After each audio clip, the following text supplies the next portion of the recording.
সত্যদিন প্রচারে RNYTC Islamic TV. জাতীয় সঙ্গীত জাতীয় চেতনার বহিঃপ্রকাশ, জাতীয় ভাবমূর্তির বহিঃপ্রকাশ, জাতীয় স্বপ্ন, তার মিশন ভিশন, তার ভবিষ্যৎ, তার ইতিহাস চেতনা সবকিছুর লালন ক্ষেত্র হলো জাতীয় সঙ্গীত। আমার বিশ্বাস যে আমাদের বিগত যে জাতীয় সঙ্গীতটি ছিল একটা চোরাই মাল, গগনহর করা থেকে চুরি করা। শুরুতেই যদি একটা জাতির স্টার্টিং মুভমেন্টটাই হয় চুরি, তো সেখান থেকে আপনি কি পাবেন? যেটা পাবেন সেটা পেয়েছেন, চোরের খনি পেয়েছি, আজও চলছে সেই ধারা। যতদিন এই সঙ্গীত থাকবে চুরির ধারা অব্যাহত থাকবে, কেউ এ জাতিকে উদ্ধার করতে পারবে না। কারণ সৃষ্টিকর্তার আইন, বিধাতার বিধান বড় কঠিন। আপনি যেটা বলবেন, যেটা চাইবেন, যেটার জন্য আবেগে ভেসে যাবেন, যে আবেগে গা কাটা দেবে, আপনি ভালোবাসবেন, সেটা আপনাকে তিনি দেবেনই।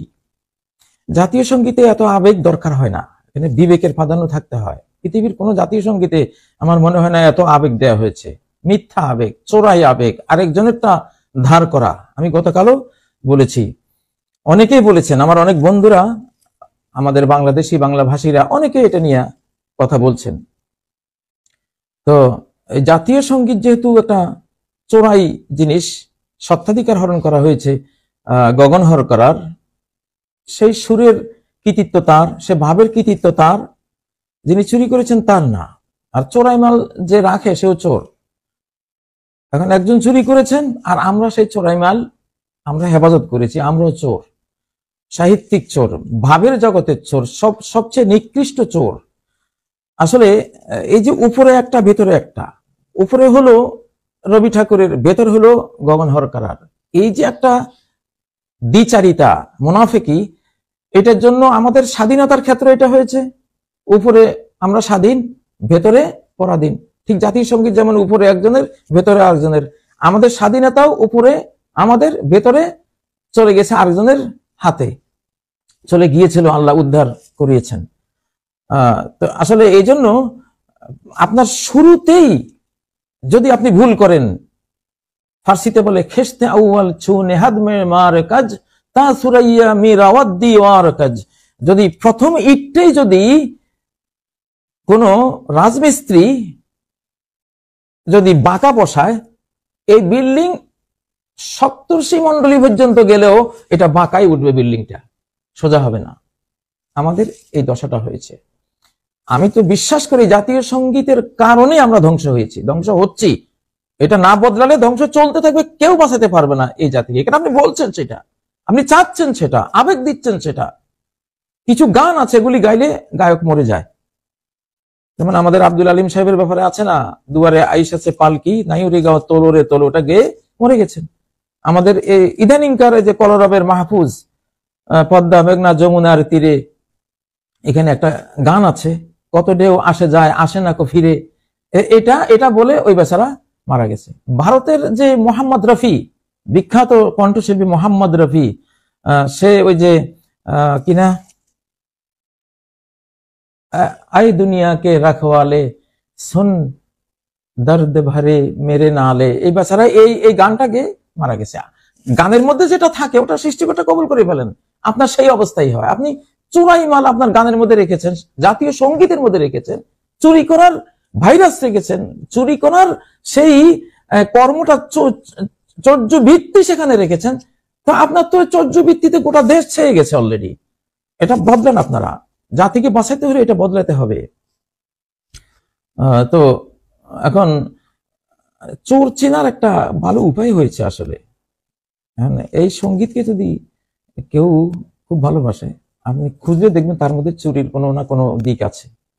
আর এই সঙ্গীতের পক্ষে যদি কেউ খুব বড় গলায় কথা বলে, আমরা বলবো চোরের মায়ের বড় গলা, সে চোরের মা, চোরাই জিনিসের পক্ষে কথা বলছেন। দেখুন, ন্যায় নীতি ন্যায় বিচারের পক্ষে থাকেন সবাই, যেটা ন্যায্য সেটা। তো জাতীয় সঙ্গীত থেকে কিন্তু জাতীয় অধঃপতন উন্নয়নের সূচনা হয়।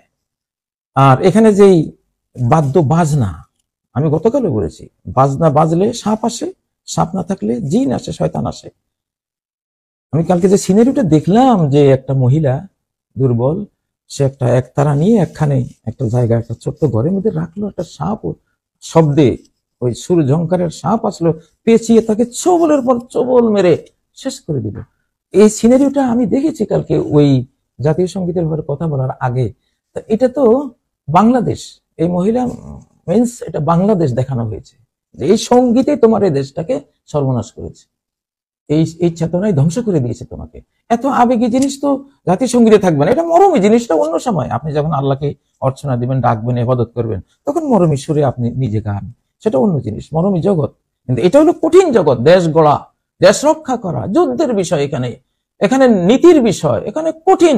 সারা পৃথিবীর ভোগ বিলাস আপনাকে ডাকবে, সেখান থেকে আপনি নিজেকে সেভ করতে হবে। এটা যুদ্ধ, এটা অনন্ত যুদ্ধ ক্ষেত্র। এখানে এত আবেগ একবারে গা কাটা দেয়া, নো, এটা চলে না এখানে। আর এই একটা জাতি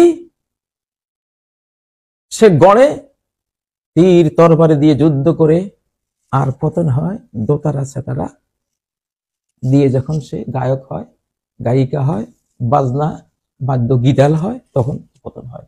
শামশির ও সেনান আউয়াল তাউসের বাব আখের, জাতির উত্থানের ইতিহাস হলো শামশির ও সেনান, তীর তলোয়ার বল্লম, আর পতনের ইতিহাস হলো তাউসের বাব আখের, দোতারা সেতারা একতারা, এগুলো দিয়ে পতন হয়। আমরা তো গড়ার মুহূর্তেই পতনের ডিনামাইট বসিয়ে দিয়েছি আমাদের জাতির একবারে ফাউন্ডেশনের মধ্যে, এটা চলবে না। যাই হোক, আমি আপনাদেরকে একটা দিয়েছি এখানে জাতীয় সঙ্গীত কিরকম হতে পারে, যেখানে আমাদের আইডেন্টিটি থাকবে, যেমন আমরা বাংলাদেশি, আমরা বাংলা ভাষী, যেহেতু আমাদের ভাষার নামে দেশটা, এই জন্য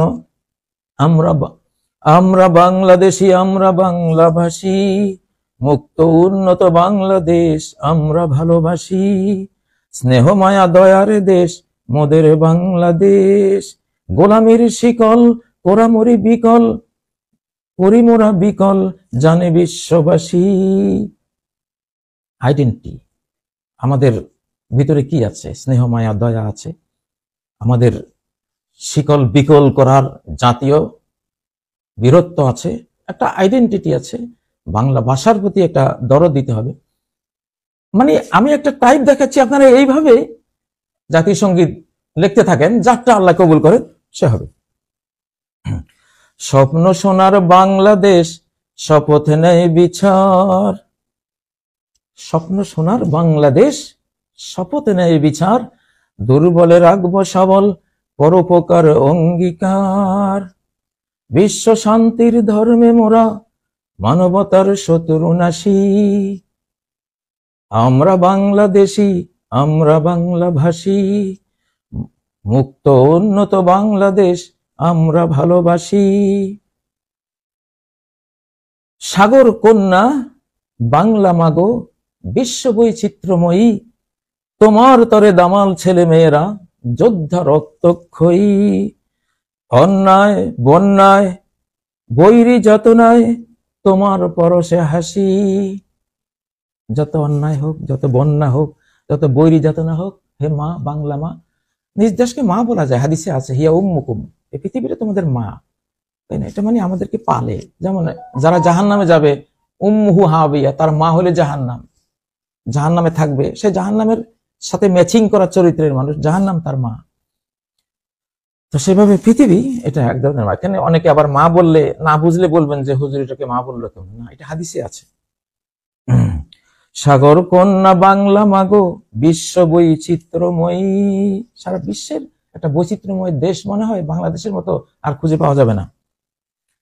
তোমার তরে দামাল ছেলে মেয়েরা যোদ্ধা রক্তক্ষয়ী, আমাদের ইতিহাস, হাল আমলের ইতিহাস পুরোটাই রক্তক্ষয়ী যোদ্ধা, অন্যায় বন্যায় বৈরী যাতনায় তোমার পরশে হাসি, আমরা বাংলাদেশি, আমরা বাংলা ভাষী, মুক্ত উন্নত বাংলাদেশ আমরা ভালোবাসি, স্নেহ মায়া দয়ার দেশ মোদের বাংলাদেশ, গোলামের শিকল করে মোরা বিকল জানে বিশ্ববাসী, ৩-০ বাংলাদেশ বলবে বিধাতা বেশ বেশ, সাজাবো খাঁটি স্বাধীন দেশ, রাখবো না কো হিংসা দেশ, মোরাই শ্রমিক মোরাই চাষী, আমরা বাংলাদেশী, আমরা বাংলা ভাষী, মুক্ত উন্নত বাংলাদেশ আমরা ভালোবাসি। মানে জাস্ট একটা নমুনা দিলাম আপনাদেরকে। এখানে যে বললাম 3 শূন্যের বাংলাদেশ বলবে বিধাতা বাংলাদেশ, বিধাতা বাংলাদেশকে বেশ বেশ বলবে কিভাবে বুঝলাম? এভাবে বুঝলাম যে ইস্তেখারা করেছি, ইসমে আজম পড়েছি, শাহানশাকে সাথে নিয়ে তো লিখেছি। এটা তার অপছন্দ হলে তিনি আমার কলমে আনতেন না, সেই জন্য বলেছি ওটা। তিনি নাও বলতে পারেন, জাস্ট একটা আশা। এটা অনেকে বলতে পারেন যে বিধাতা যে বলবে আপনি কেমনি জানলেন? না, এটা হলো গোলামের একটা আশা। তো যাই হোক, লেখা আছে এখানে, নমুনাটা দিলাম।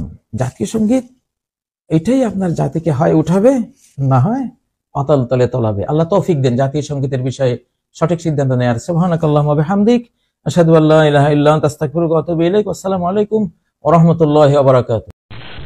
সম্মানিত ভিউয়ার, ভিডিওটি ভালো লাগলে সাবস্ক্রাইব করুন এবং বেল আইকনটিতে ক্লিক করুন।